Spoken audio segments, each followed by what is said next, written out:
I'm executive editor, Mike Johnson. One of New York City Mayor Bill de Blasio's top priorities in his first year in office was Vision Zero, an effort to reduce traffic fatalities to nothing through a variety of initiatives. The most headline grabbing was probably the lowering of the speed limit to 25 miles per hour throughout the entire city, unless otherwise posted. Well, this year was universally declared a success, with fatalities dropping significantly, as was indicated by a press conference the mayor held today in the Bronx, and we're taping this on Wednesday. Advocates say there's much more that can be done, and joining me now to talk more about that is Paul Steely White. He's the executive director of Transportation Alternatives. Thanks for joining me. Happy to be here. So you were at that press conference with the mayor. Tell us a little bit more about what he had to say today. Well, first and foremost, Vision Zero has been successful, right? We saw a record low number of pedestrian fatalities in 2014.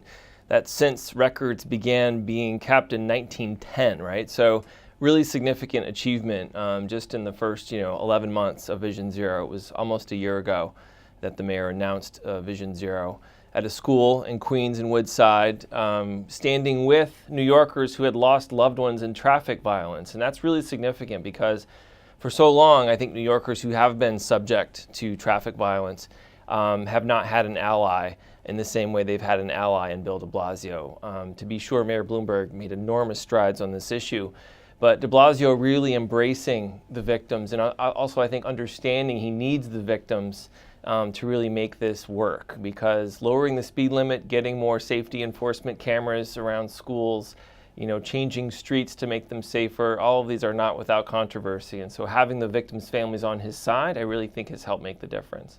And you guys have put out an open letter to outline some of the priorities you have going to the next year to advance Vision Zero and really, drive this home. And I think I wanted to go through them kind of point by point. The first one that you brought up was these arterial roads in New York City, and I live in Queens. I know Queens Boulevard is one you point out. It's one I have Sure. a lot of experience with. And you're just basically talking about these larger roads that, cut through communities, and pedestrians are still crossing through them, even though there's cars traveling at high speeds. Yeah, I mean, the mayor's goal of zero traffic fatalities by 2024, I mean, that's an ambitious goal, right? And some people would say it's an impossible goal. This past year, 2014, we saw about 250 total traffic fatalities, pedestrians, bicyclists, motorists all together. The year before that, we had almost 300, right? So it's a big achievement, to lower that number.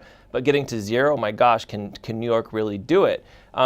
Doing it will absolutely require a fundamental overhaul of many of these big, scary streets that traffic engineers refer to as arterial streets, your Queens Boulevards, your Atlantic Avenues.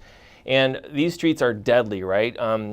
They actually comprise only about 10 to 15% of the total street network, but they're the site of over 60% of the traffic fatalities. So fixing these big, scary streets is really necessary if we're going to get anywhere near Vision Zero. They do require significant capital funding to really redo the streets. We're talking about narrowing lanes, installing more pedestrian safety refuge islands, protected bike lanes in many cases, redesigning intersections so that people have shorter crossing distances, so that drivers who are turning are more likely to see pedestrians, and they do this through new crosswalks and really just changing a lot of the geometry of the street. And on streets where these changes have already been made, the city has seen like 30 to 60% fewer casualties. And so that's really, really significant. So we're looking forward to the budget season this year to ensure that the city is investing in overhauling these big, scary streets. And are you targeting just the city, or are you also looking for maybe additional state funds to help with this as well? Well, certainly state and federal funding are always part of the equation when we're talking about transportation funding, but really the lion's share will come from city coffers. And I think the city can be encouraged by the savings that are reaped when we do reduce the fatality count. The city DOT did a study a few years ago showing that about $3 million is what it costs for every fatality, and that's torts, emergency response, lost productivity. So looking at the almost 40 fatalities that were saved in 2014 versus 2013, that's over $100 million already that the city should reinvest in making streets even safer. Gotcha. Another point that you guys have in your open letter was to really look at the district attorneys and make sure that they are prosecuting people correctly You know, over the past year, do you feel like you've seen any change with DAs, them possibly getting better at focusing on prosecuting people and really going after traffic violators? You know, traditionally we haven't seen near the focus that's necessary on vehicular crimes. You know, more New Yorkers die in traffic than are murdered by guns now today. And so really this is incumbent. And when you see that most traffic fatalities involve a motorist breaking the law, right? Speeding, not yielding to a pedestrian in the crosswalk, running a red light, changing that culture, right? That, oh, it was just an accident. No, you're responsible when you get behind the wheel in the most pedestrian-rich city in America. And that's why we need the DAs to really, assiduously prosecute these cases, especially where there's clear evidence that the motorist was in the wrong. It's very similar to drunk driving, right?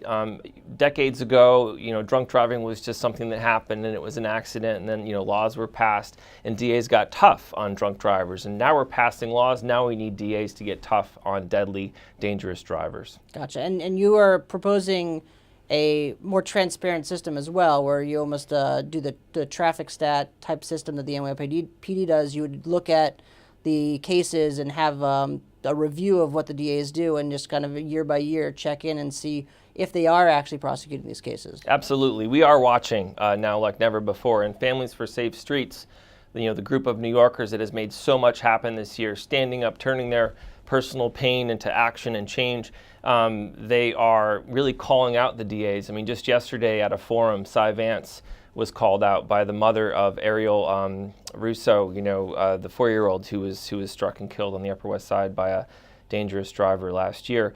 So I think we're going to see more of that in 2015, holding the DAs accountable and making it an issue in the 3 seats that we do have open this year.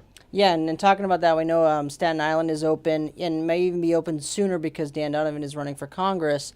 Do you think, is there organized plan for how you're going to make yourselves have more of an impact in those elections? Is there any kind of organization that's already begun or like canvassing that's already begun so that you guys will, you know, turn out the vote for candidates who support these prosecuting traffic violations? I mean, absolutely. We've already started, and if you look at the number of people we have in our network now at Transportation Alternatives, we have over 115,000 New Yorkers who are subscribing to our action alerts, coming to our events, going to their local community board meeting and demanding safer streets. And we have a lot of voters on our rolls. And so I think you could argue that we have as many issue-interested voters as any issue has in New York City. And our people are very active, and so yes, we absolutely will be watching those races. I think it's a funny year, right, because there isn't a lot else going on election-wise. So I think these elections are going to be turned by perhaps just a few hundred votes. And we know voter turnout will be very, very low in all of these elections. Really quickly, and you had a couple other points. You really wanted to look at the state DMV and making sure that the person who replaces Barb Fiala is someone who has a more urban focus. Absolutely. You know, the DMV, I think, traditionally has been perceived as just a bureaucracy. Let's just keep the paperwork moving and, you know, let's do good customer service. They haven't really seen their role as, you know, leading traffic safety experts or really enforcing a code of conduct on our streets that we need to ensure we're not, experiencing needless loss of life. So we're looking for the governor to really appoint a safety-minded reformer who's going to come in and overhaul the education of new drivers in New York State, overhaul the holding accountable of drivers who have proven to be reckless. We have a system now where you can get numerous violations and just delay your hearing so that your points don't accumulate as they should. There's no accounting for violations that result in the injury or death of a person. You get as many points on your license for running a red light as you would if you ran a red light and actually killed or injured someone. So we need to change that and weight those points accordingly. And really just turn the DMV into what it can be, which is a force for change in our streets and really preventing these needless casualties. Have you guys been in contact with the governor's office at all about suggesting that he pick someone this, or do you know if the mayor's office has been on your behalf or on Vision Zero's behalf? Conversations are ongoing, and I think there are at least a few candidates that I think would represent a move in this more safety-minded direction. I think Governor Cuomo has demonstrated that when he understands that positive change can be made on an issue, he taps the best people. So I think we're looking for someone with a track record in traffic safety, or at least transportation. Not so much a loyalist, but more of an expert. Great. And finally, you wanted the MTA to play a little bit more of a part in helping enact or reach the goals of Vision Zero. Can you talk a little bit about what you would want from them? We've seen a number of just grisly pedestrian deaths this year at the hands of MTA bus drivers. And it's not always the bus driver's fault, but we've seen many instances where the pedestrian is in the crosswalk with the light. Nevertheless, the bus is not yielding.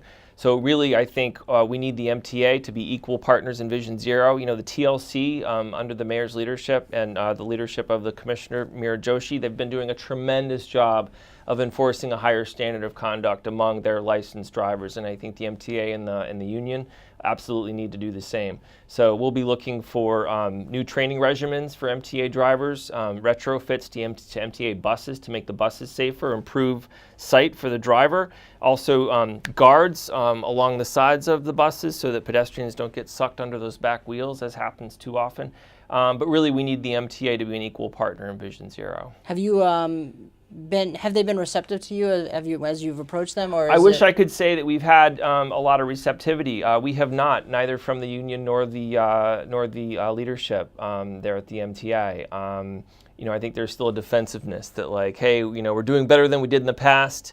You know, get off our back. That's not what Vision Zero is about. It's not about doing a little bit better. It's about no death on our streets, because we know that all of these tragedies are in fact preventable.